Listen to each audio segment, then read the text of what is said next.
Hello everyone, and welcome to the podcast and live broadcast of the Self-Sewn Wardrobe with Mallory Donahue, and that's me. I am your host, and I look forward to saying hello to everybody who's joining via Facebook.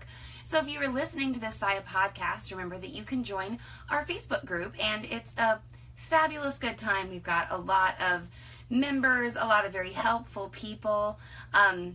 And then just FYI, in today's live broadcast, I'm going to maybe be adjusting my camera a little bit. So for those of you who might get a little motion sick, just a little heads up there, because I may want to zoom in here on the serger.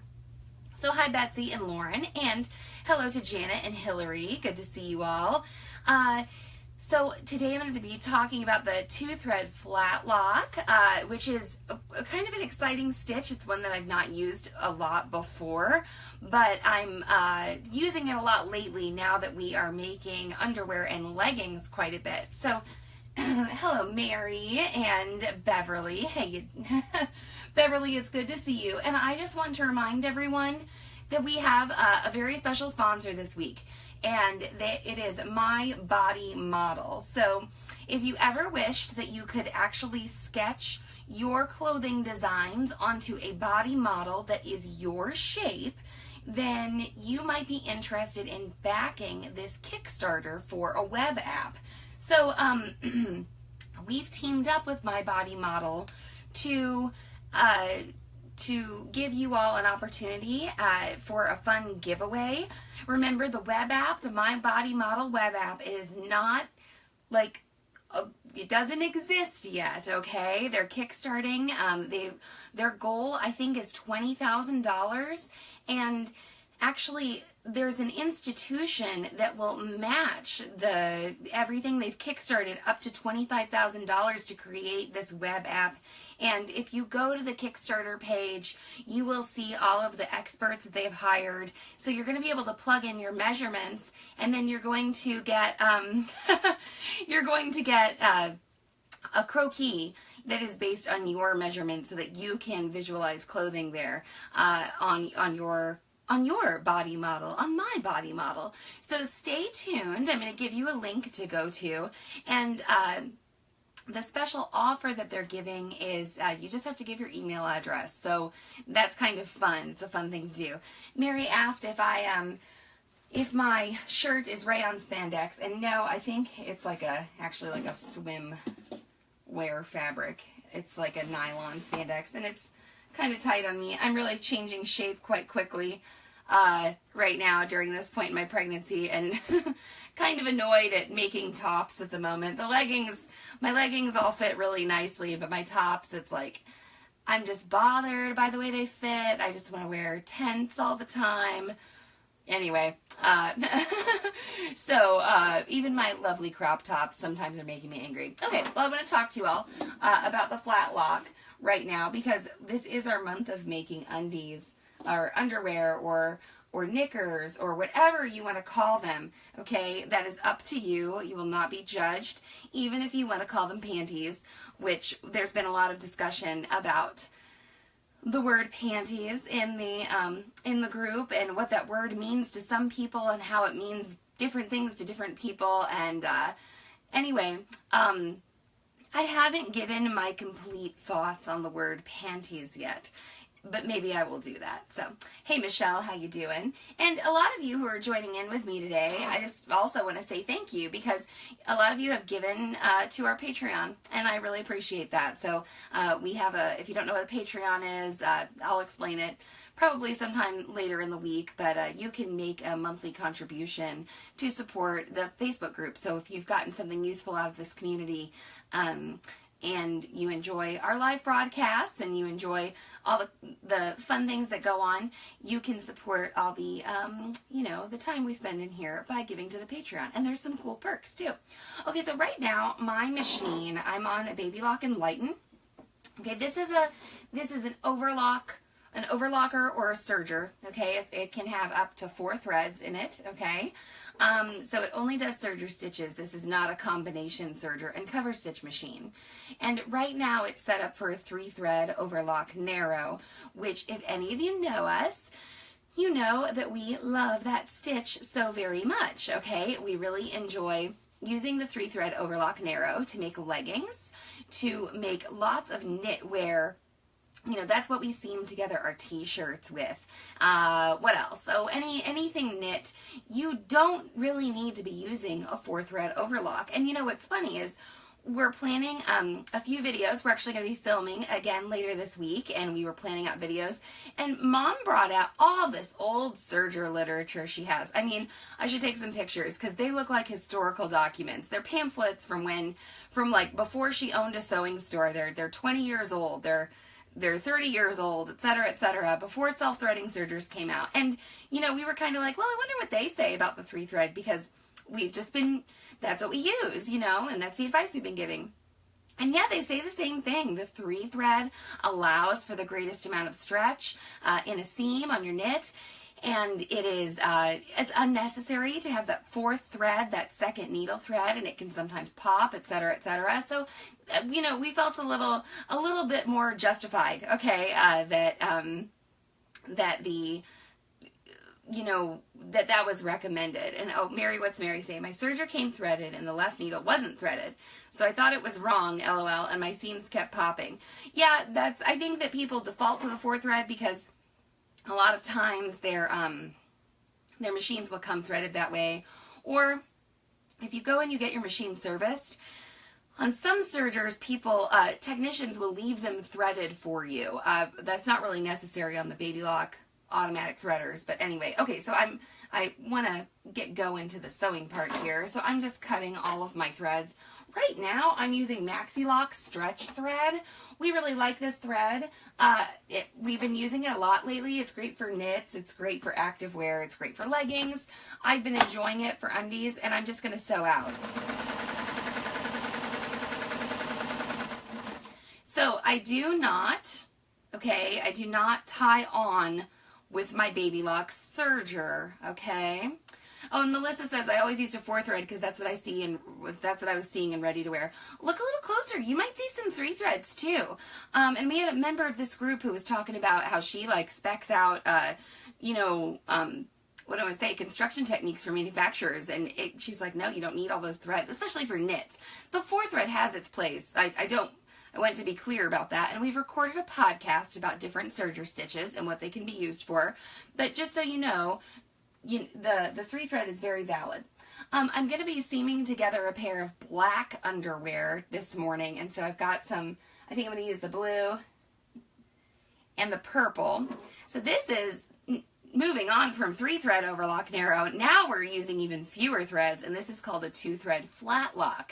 And this has been working really nicely, okay? For underwear in particular, okay? I've really been liking it. Obviously, ladies and gentlemen, if you just have a sewing machine, you're only using 2 threads, right? A top thread and a bobbin thread. So don't be afraid of not using all 4 threads on your serger. It's okay. It can be done properly, okay? All right, so most of the time on your serger at home, or if you have a Baby Lock or not, okay? Either way, you've got these slots up here for your threads to go through, and going from left to right, it will most often be left needle, right needle, upper looper, lower looper, okay? That is where the threads that you wish to use will go. Now, your serger may have a threading order, and if it does, it's very important to follow that. Your serger also might have tension knobs. So this machine I'm on right now has no tension knobs and no threading order, so don't be put off by that. The reason I bring this up is because for most of our stitches, for our 4-thread, for our 3-thread, we're really used to sort of defaulting to which threads go into which slots on the machine, which thread guides. And on the 2-thread Flatlock, whether it's wide or narrow, you are going to break the rules a little bit. So keep that in mind. And this is shown where you can find this information, Baby Lock owners in particular, is on this quick reference threading guide. And I'm just going to hold it up like to the camera. And those of you without Baby Locks, you have something like this in your owner's manual. You have you have some sort of diagram, okay? But let's take a look at the 3-thread Flatlock narrow. I'm just going to get a little closer to the camera here. Did I say 3-thread? I meant 2-thread. 2-thread Flatlock narrow. There is a 3-thread Flatlock. Okay, where are we? 2-thread Flatlock narrow. There we go. Oh, this is a little hard to see. But you can see, if you look closely, and if you look on this, if you have this at home, that the yellow thread there that's going to go in the needle, it actually goes through the upper looper tension disc on this machine. This may not be the case if you don't have a baby lock, okay? So, like I said, the reason I'm bringing that up is because if you do have a baby lock, like if you have an Eclipse or an Imagine or an Enlighten or an Imagine Wave or an Evolve or da-da-da, it's all the same. This type of threading is all the same. If you don't, just follow the directions in your owner's manual, okay? And I'm just going to go ahead and thread up for that 2-thread Flatlock narrow. And then a few of you have been having issues using a needle threader with the stretch thread. So I'll show you how I do that. So what I did, I opened my covers and I switched the switch here from serging to threading, okay? And I raised my presser foot. We always thread with our presser foot up. If that's new information to you, you should go listen to the first episode of Sewing Out Loud. It is our very first episode. Thread with your presser foot up. Whoop, I just snagged my thread on my, I don't know if you saw my nails when I was really close up to the camera, but they're kind of a wreck. Okay, so I'm going through actually the upper looper tension disc and straight to my needle, okay? And I'm going to switch the needle threader over to the right position. Here's the deal, ladies and gentlemen. If you have an Enlighten, you keep your machine in the threading mode to thread the needle. If you have an Imagine, a lot of people were asking about this, you actually need to adjust the hand wheel. There's 2 little green marks on there, and you need to line those up in order for your needle threader to be in the proper position.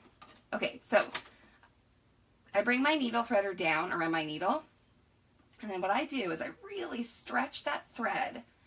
Because this is stretchy thread, I stretch it tight, and then I release out the back, and that can help you to avoid any thread splitting, because what happens with a needle threader is there's actually a bayonet that goes through the eye of your needle to catch the thread, and with normal thread, or like normal sewing thread, or with normal serger thread, this isn't a huge deal.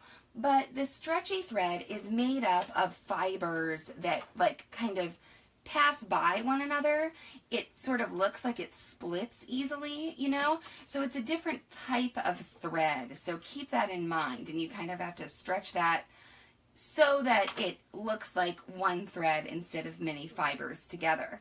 So the threading of the needle wasn't too much different than normal threading, except I am in a different tension disc. So baby lock people in particular, just keep a lookout there, because it won't work if you do it the other way. Okay, and now I thread my right needle. That's what I threaded. And now I'm threading my lower looper.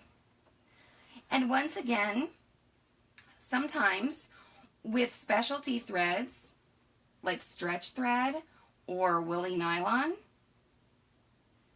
or pearl cotton or something like that, sometimes I'm having a good day and it'll just, whoop, well, I'm having a good day. It blew right through. So that's how long it took me to thread my looper on my baby lock serger, in case you're like, why are baby locks so expensive and why do I need one? Well, it can save you time. I mean, you don't have to have one, but it can definitely save you a lot of time. Okay, the third thing that is very, very, very important about the 2-thread Flatlock is that you engage the subsidiary looper. And I'm not going to be able to get a super detailed close-up of how exactly this works. We've got a video list, we are planning, we are making the very nice videos, okay? But what this does is it closes off the upper looper, and it allows your machine to use 2 threads instead of 3. So instead of wrapping around the edge of the fabric and using the upper looper thread to do that. It allows just the needle and the lower looper thread to do that. So just keep that in mind, and that is something you need to engage for this stitch. Once again, they call it the subsidiary looper. And then remember to disengage it when you want to use your upper looper again, because your upper looper is currently blocked off, okay?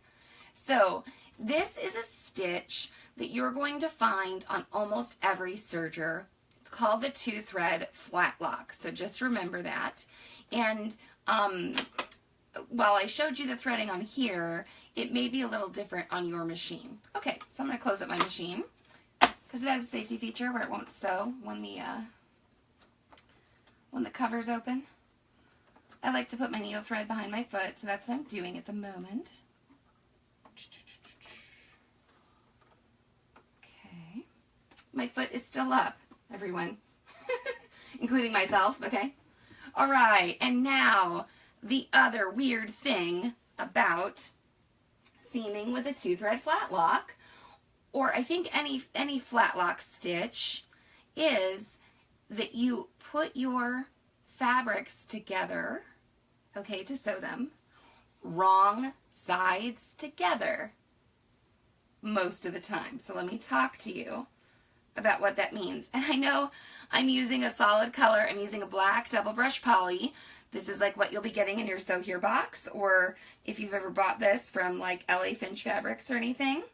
And the reason I'm using this is because I wanted to show how the threads react. But I know that it's a little confusing because there's no like wrong or right side that's very evident on film.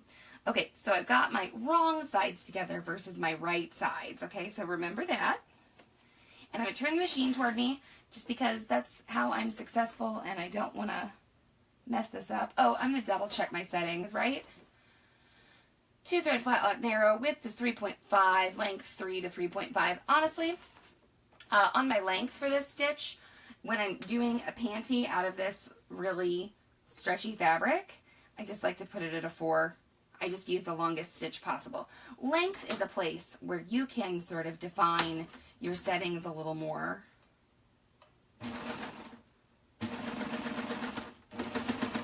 Oop. Got a little tuck there.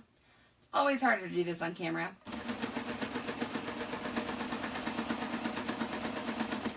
Okay, and we keep it going. So I'm just sewing like normal.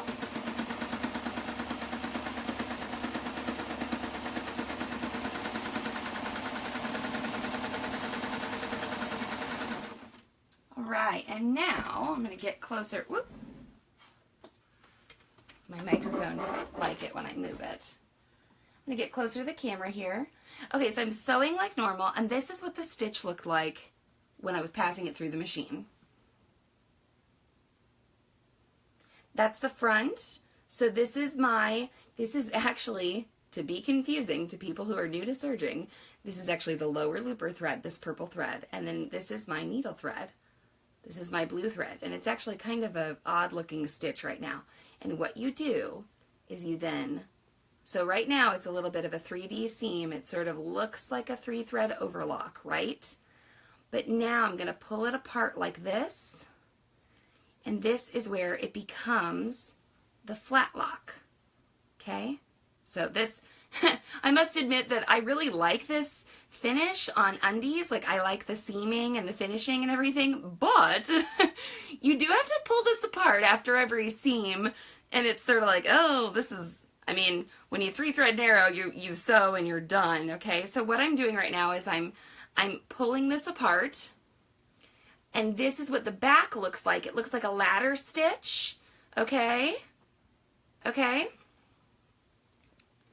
And the front of the seam, or what I call the front, it looks like some of the finish that you see on ready to wear, okay? And what this does is, if I kind of hold the seam up like so, it's flat. There is no flange. Carl was asking about this. Carl's a cool sewer. He pops in the group every once in a while and is making something neat, and he has good questions. And so he was like, how do I don't want flappy bits in my pants. You know, and that was a funny sentence. Okay, so if you don't want flappy bits, then a flatlock or some kind of flat seam is good. And so that's what this is here. And I'll try to get a better picture of it. I don't know if this is showing up super great via camera. But okay, let's talk about how stretchy this is. Really, like, your underwear shouldn't stretch this much on your body, okay? Like, that's not what we want, okay? And it stretches this way too, okay? I must admit that I have not had the time yet to try this on a pair of leggings, but I want to, and I think it would be a-okay. It would be very flat, very low profile, and a way to, like, oh, what do I want to say? A way to show off thread. Like, this could be an accent, okay, to your fabrics. So you could do that. Amy says, are the seam allowances the same, or do they need to be adjusted? They're slightly different. I hate to. I'm maybe being like a really bad, imprecise teacher here. But with most of your knit garments, it's really not going to matter that much, okay? The difference is minuscule. The fabrics are still cut the same, okay? And then your needle thread lands the same, and then they kind of flatten out a little bit. But remember when I told you what my width was on my stitch? My width is 3.5 millimeters, okay? So the width of my stitch is actually 3.5 millimeters. Now I cut some off, okay? So then, like, around your leggings, okay, I've got a front and a back seam. So your total there would be like 7 millimeters. So not even the centimeter extra of fabric would you get. So I just wouldn't even really worry about it. Now, there is also, remember I talked about showing off threads, and then Kate said rainbow, and yeah, you can put rainbow thread in here, you can do whatever you want. There is a 2-thread Flatlock wide that can show off more of the thread if you wish as well. And so just do a test, see what you like. The 2-thread Flatlock wide, though, while it will show more thread on this like looper side, it will also give you a little bit of a wider ladder. Now, I don't think it'll be so wide that you're gonna like catch anything on it. And especially when we're using this with knits, it stays very close to the fabric. It's still an awesome construction technique. So let me do my other seam here real quick. You all can keep popping questions up on screen. And yeah, no, you all weren't commenting there for a little bit, but then I pulled it apart and I did get some like, that's magic. And I'm like, okay, good. Yep, people are understanding. Because I mean, I've been using the serger for a long time and I still think it's magic. The one thing, though, you do need to remember, everyone, stitchers, is wrong sides together. Okay, yeah, I have to think about it every time because you're so used to putting right sides together to sew a seam, right, everybody? So just keep that in mind while you're sewing.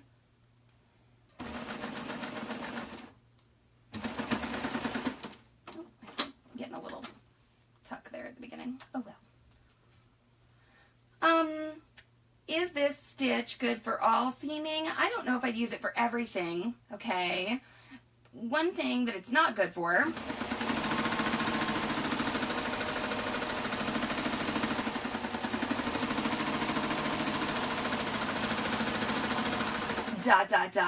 is for more than 2 layers of fabric, okay?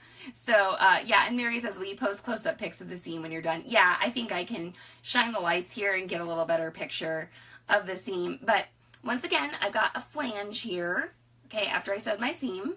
Flangey, okay? It's a flappy bit, all right? Oh, I missed a little bit, huh? And then when you open it up, it is flat,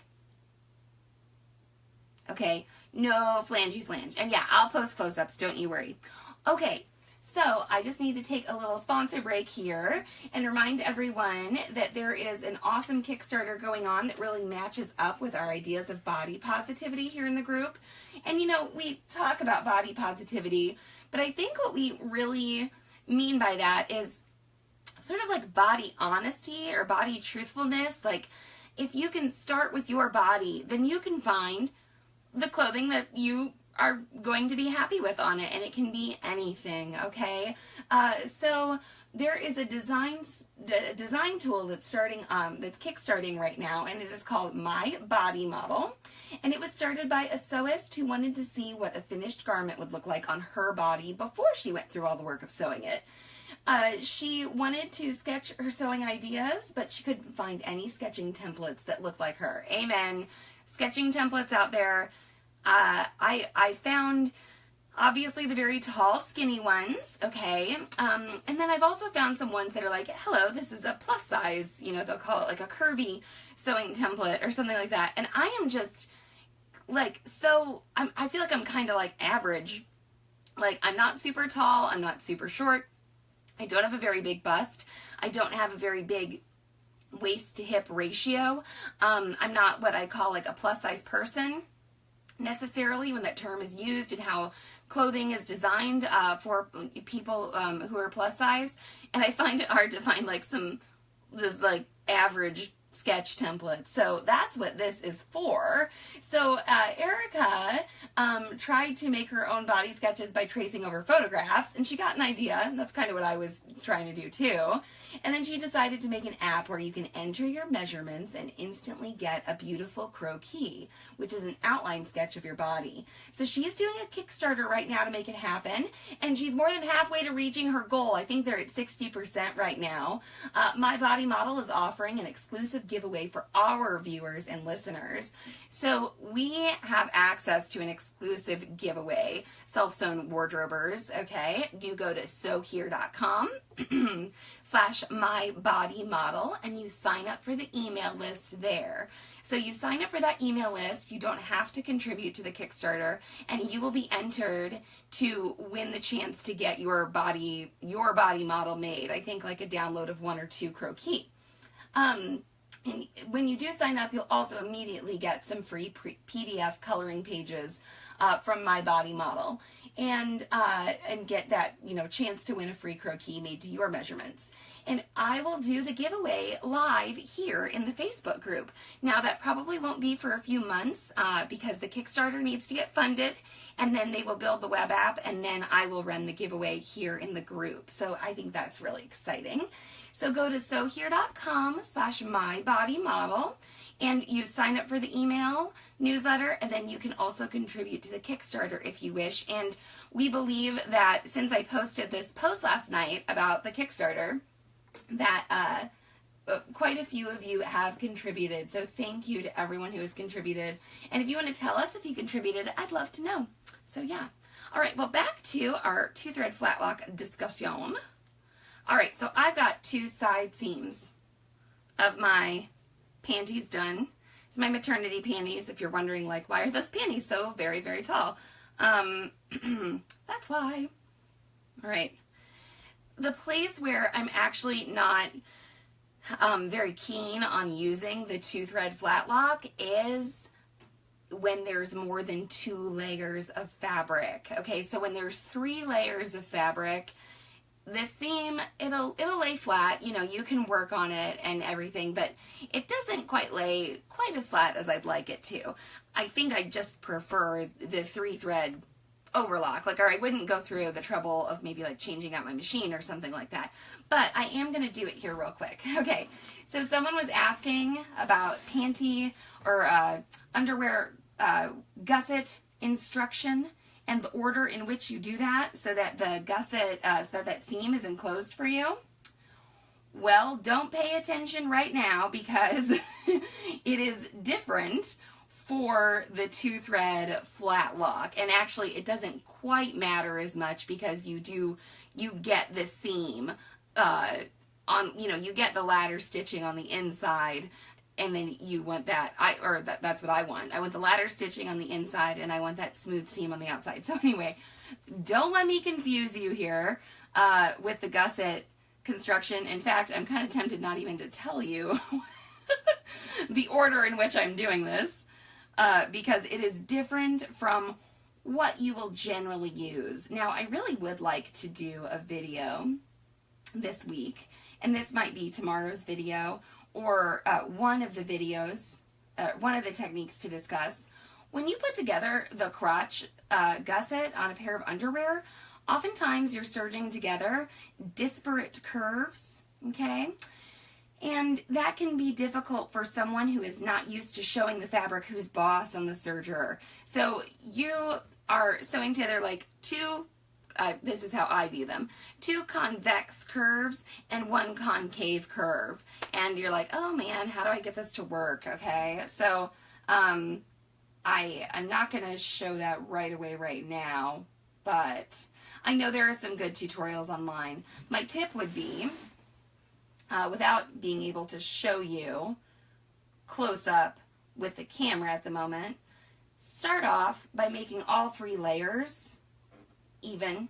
Okay, so like your fabrics will be rotated and not matched up, you know, past like a 1/4 inch. So your first 1/4 inch of your seam, all 3 of your layers are together, and they are not they're not matching up the rest of the way. But for that first like 1/4 inch, everything's matched up. Okay, so I'm gonna find my foot pedal. Oop, that's always a fun challenge during live broadcast.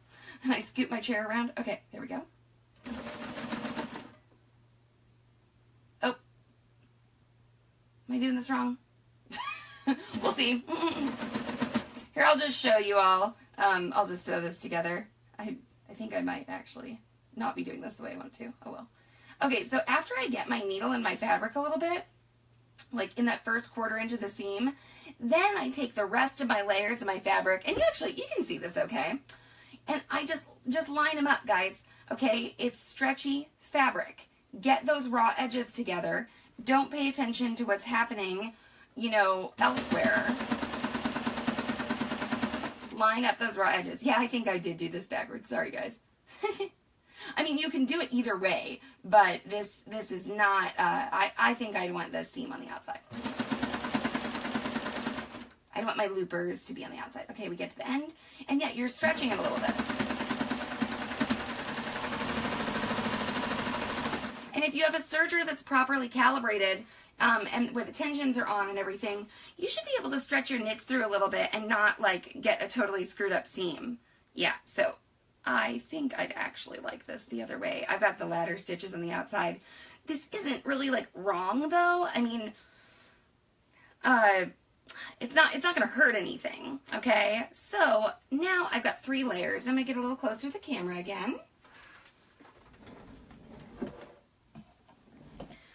So remember, you get like a flangey, you know, stitch, like a 3-thread overlock, and then you pull to flatten. And I'm getting the nice ladder stitch on the outside, which is actually, I think I would have preferred to have the looper stitch on the outside, the purple loopy thread. And then on the inside here, I've got the looper thread, and it's flat. But since there are 3 layers, it's just a little bit more to deal with. It's a little bit more to turn and to flatten out. And it gets fairly flat. Like I said, I'd really recommend that you test this at home. I don't really have a problem with this stitch here, but it's just not quite as easy when you only have 2. It's not quite as easy as when you only have 2 layers of fabric, okay? So having the 3 layers is okay, but don't expect it to lay quite as flat. There's just more bulk in there, right, everybody?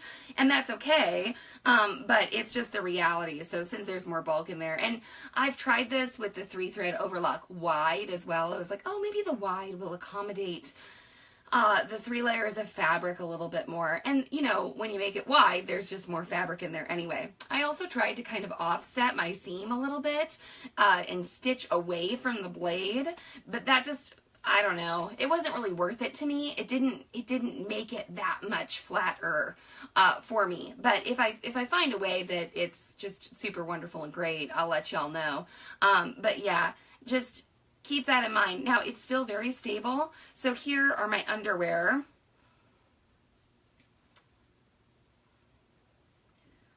With the two, and my crotch gusset's just gonna be flapping around. So here are my underwear like this, and then on the back, that's where the crotch gusset starts, is on the back. I've got ladder stitching on the outside. Okay, and like I said, this isn't really technically like wrong. I just was not thinking through it completely. But check out, you know, crotch gusset, like kind of going across the bottom of your butt here. Okay, and I'm like really stretching this. And all is well. I am using stretchy thread. You don't have to use this Maxi Lock stretchy thread. You can use the serger thread, normal serger thread. Part of the reason this stretches so nicely is the nature of the stitch. It's how the stitch is constructed. It's not just the fact that it's stretch thread. It's the fact that we're on a serger, which makes a stitch in a different way than a sewing machine. So it's not completely that I'm like relying on this stretchy thread. This stretchy thread, just to clarify, because I feel like we get this question quite often when we bring up stretch thread, it's not elastic thread, it's stretch thread, okay? It's Maxi Lock stretch thread. So it's not the kind of, you know, people are like, oh, you put it in your bobbin and you shear fabric with it. That's elastic threads. That's a different product. The stretch thread is just a thread that actually has some stretch to it. It is nylon, and it will give a little more than your normal serger construction thread, and we are really, really liking it, okay? So, yeah, I think that's it for my 2-thread flatlock. Right now, like right after I get off of here, I'm just going to take some pictures of the 2-thread flatlock and post them, and maybe I can redo a seam real quick and show you all what it looks like beforehand and then flatten it and what it looks like after so that you can see. But it is kind of an interesting process. It is very magical, okay? It's very like, whoa, I had my fabric like this and now it's laying out flat, and isn't that crazy? So I did this on double brush poly. I've done it on cotton.